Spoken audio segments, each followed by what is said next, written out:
Saudara Agus Muhammad Maksum. Yang mulia. Saya persilakan kepada saudara apa yang saudara akan terangkan.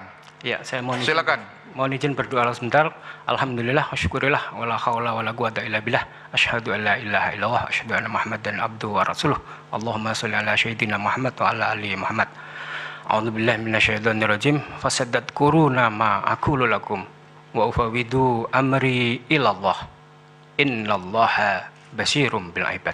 Yang mulia, kami akan menjelaskan sebagai saksi fakta berkaitan dengan DPT dan kekacauan situng.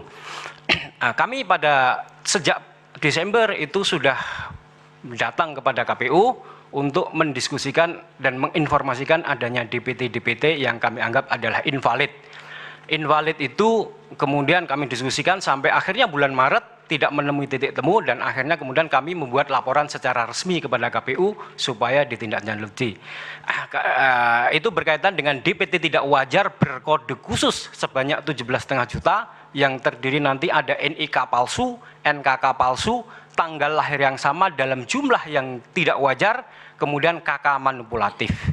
Laporannya, rekapnya adalah ini. Mohon bisa ditampilkan. Bentar, Pak. Saudara menjelaskan bahwa Desember sudah diskusi dengan KPU ya, soal betul. DPT yang tidak wajar. Betul. Apa respon KPU ketika itu? Kami sudah mendiskusikan dan menyampaikan informasi, mendiskusikannya, namun kemudian terjadi tidak kesepakatan karena kemudian perbedaan. Misalnya kami menemukan data DPT di mana tidak ada KK-nya, ada NIK-nya, tidak ada KK-nya. KPU selalu mengatakan itu adalah hasil pendataan di lapangan. Kami kemudian melakukan pengecekan dan bahkan juga ke lapangan, termasuk juga kami mengecek kepada data Dukcapil, ternyata itu tidak benar. Ternyata yang benar di lapangan orang itu punya NKK, nomor kartu penduduk, dan kami cek di Dukcapil, data Dukcapil juga menunjukkan dia ada kartu penduduknya. Lalu kami saudara saksi, saudara masih ingat yang dicek kira-kira berapa jumlahnya? Ada banyak yang kami laporkan. Ya, banyaknya seberapa? Ya, ada lebih dari 1 juta KK. Misalnya di Nganjuk kami menyebut lebih dari 500.000. Mekanisme yang saudara gunakan untuk mencek ke lapangan itu apa, Pak? Ya, kami punya tim itu datang ke lapangan untuk mengecek apakah orang itu punya KK atau tidak. Ternyata punya KK. Dan kemudian kami datang ke Dukcapil, bertemu dengan Bapak Dirjen Dukcapil, dan kami kemudian membuka data di data kependudukan Dukcapil itu, dan ternyata kami mendapati bahwa semua data yang tercantum di situ kebanyakan itu bahkan punya nomor KK. Bahkan kami mendapatkan informasi dari Bapak di sana itu DPT HP 1 yang pernah diserahkan KPU kepada Dukcapil itu kemudian dilengkapi dengan KK banyak sekali. Nah, sementara di DPT HP sampai DPT HP 2 yang kami terima itu tidak ada KK-nya.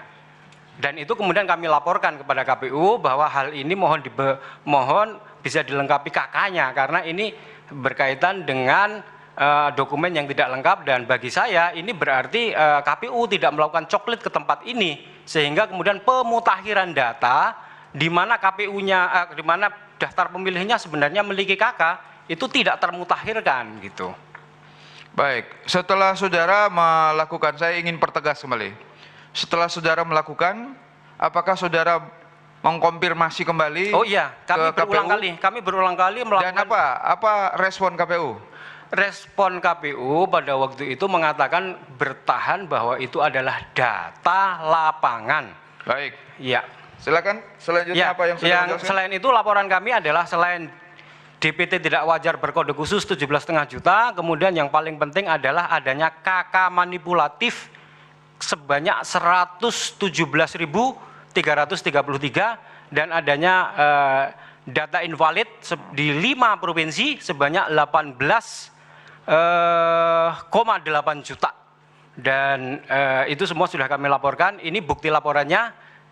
Kemudian yang paling penting adalah file data tidak wajar berkode khusus sebanyak 17,5 juta yang kami laporkan, yaitu adanya DPT bertanggal lahir 0107 atau 1 Juli sebanyak 9,8 juta, tepatnya 9.817.003. Kemudian adanya DPT bertanggal lahir sama, yaitu 31 Desember sebanyak 5,3 juta, dan yang bertanggal lahir sama 1 Januari sebanyak 2,3 juta. totalnya adalah 17,5 juta. Hal itu tidak wajar karena yang 1 Juli itu 20 kali lipat dari data normal. Data normalnya itu kami bertanya kepada pakar statistik, kami datang berkonsultasi dengan pakar statistik namanya Dr. Muhammad Ato. Beliau ada dari termohon. Tadi, biar dulu, nanti giliran saudara. Tadi tidak ada interupsi. Terima kasih. Silakan. Tidak ada interupsi. Silakan saudara saksi diteruskan. Ya baik, kami bertanya kepada pakar statistik mengenai data tersebut. Jadi seluruh data yang kami sebut sebagai DPTHP 2 yang kami terima dari KPU 15 Desember itu, yang ditetapkan pada tanggal 15 Desember itu kami baca dan kami tampilkan dalam sebuah grafik histogram, dan kemudian kami bertanya kepada pakar statistik Dr. Muhammad Ato, beliau adalah kepala lab jurusan statistik aktuaria ITS, untuk kami bertanya bagaimana membaca data ini wajar atau tidak. Beliau memberikan jawaban kepada kami, untuk membaca data itu jumlah data seluruhnya, yaitu 190 juta itu Anda bagi dengan 365 hari, maka itu adalah rata-rata data wajarnya. Nah, apabila 190 juta itu dibagi 365 hari, maka data yang wajar yang lahir pada tanggal 1 Januari, 2 Januari, 3 Januari sampai 31 Desember itu adalah 520.000 saja. Lalu kemudian kenapa muncul ada data 1 Juli itu jumlahnya 9,8 juta, 20 kali lipat. Kemudian yang 31 Desember 5,3 juta, 10 kali lipat. Kemudian yang 1 Januari itu ada 2,5 juta, itu artinya 5 kali lipat. Dan itulah kemudian kami sebut ini tidak wajar, dan kami menyebutnya dalam ilmu data science itu disebut sebagai data yang disebut sebagai intentional extreme outlier. Jangan pendapat. Bukan, ini saya bertanya kepada pakar itu tadi. Ya, Anda kaitkan dengan ilmu itu artinya pendapat. Fakta saja. Ya baik, itu penjelasan tidak wajarnya. Penjelasan tidak wajarnya adalah itu. Jadi baik, lanjutnya adalah data itu seharusnya diperbaiki. Kalau tidak diperbaiki maka akan menjadikan data itu rusak. Nah, itu sepengetahuan kami. Sehingga kemudian kami datang kepada KPU, menyampaikan kepada KPU, Pak Firzan yang biasa sering kami bertemu adalah kami mengatakan, Pak, data ini itu tidak wajar, jumlahnya tidak wajar, dan ini bisa merusak data yang sebenarnya. Kenapa bisa merusak? Ya karena kalau ada data yang 20 kali lipat, itu kemudian keseluruhan data menjadi rusak, tidak terpakai. Contohnya adalah ini yang kami contohkan. Misalnya ada berapa rata-rata umur anak kelas 6 SD, misalnya data itu menunjukkan umur 11, umur 12, umur 11, umur 10, lalu tiba-tiba ada 20 kali lipatnya, 220 umurnya, dan kemudian 11. Nah kalau itu di rata-rata, maka data statistik itu menunjukkan kesimpulannya, rata-rata umur anak kelas 6 SD adalah 45 tahun. Nah menjadi rusak datanya. Nah apabila data itu betul, maka contohnya seperti ini. Ya. Supaya tidak lebih jauh, ini pendapat agar diluruskan kembali bahwa beliau saksi posisi. Keberatan, tidak boleh interupsi tadi. Kita kasih kesempatan dulu. Ya, Silakan. baik. Jadi kalau Dan normal, diingatkan tolong jangan berpendapat ya. iya tidak berpendapat. Ya. Ini memang sudah saya sampaikan sejak awal. Di awal-awal di dalam sekian banyak itu sudah saya sampaikan bahwa apa itu namanya, sepengetahuan kami itulah yang saya sampaikan, makanya data itu perlu diperbaiki. Kenapa? Karena kalau data itu rusak maka tidak bisa dipakai. Kesimpulannya anak umur kelas 6 SD 45 tahun kalau data itu dikutip di suatu tempat lain.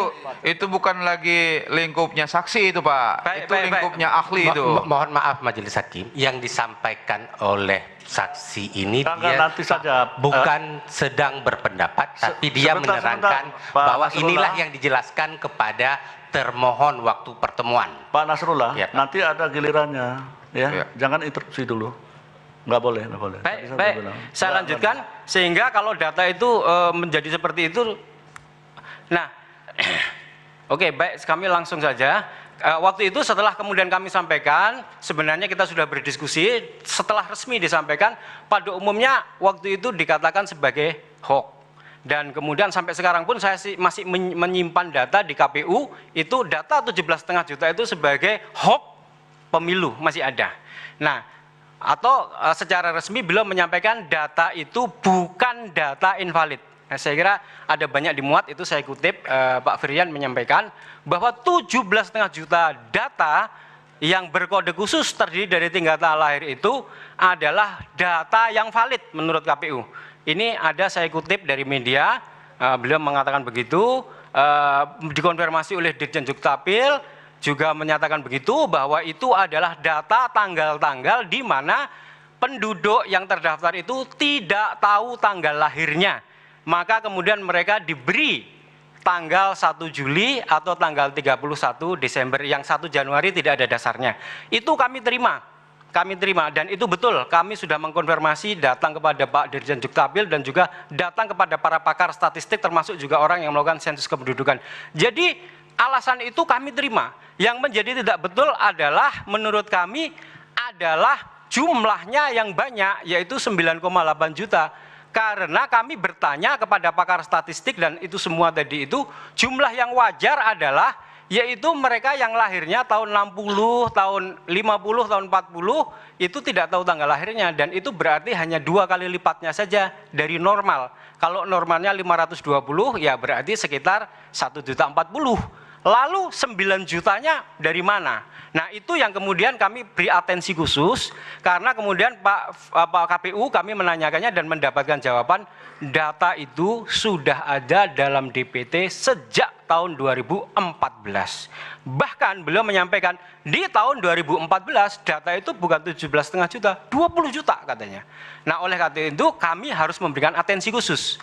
Dan oleh karena itu kemudian KPU sebelumnya sudah melakukan, kemudian terjadi kesepakatan dengan kami untuk melakukan pengecekan di lapangan.